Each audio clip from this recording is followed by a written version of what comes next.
সারা দিন কাজ করতে করতে আমার আর ভালোই লাগে না। ননদ রয়েছে বাড়িতে, একটু হাতে হাতে সাহায্য করে দিলে কি ক্ষতি হয়? ভাল লাগে না আমার আর। বৌদি, হ্যাঁ আমি একটু বন্ধুদের সঙ্গে ঘুরতে যাব, আমাকে একটু সুন্দর করে সাজিয়ে দাও।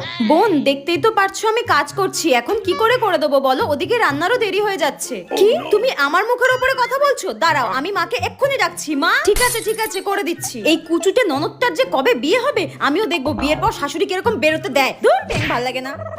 নাও এবার আমাকে সাজিয়ে দাও, ধরো। দূর, আজকে এমন সাজ সাজিয়ে দেবো জীবনে সাজানোর কথা মুখেও আনবে না। খুব সুন্দর লাগছে তোমাকে।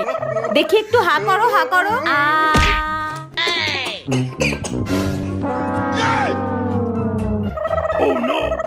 যা সাজান সাজিয়েছি, আজকে ওর বন্ধুরা ওকে দেখে উল্টে না পড়ে যায়। বৌদি, আমাকে সুন্দর লাগছে তো? খুব সুন্দর।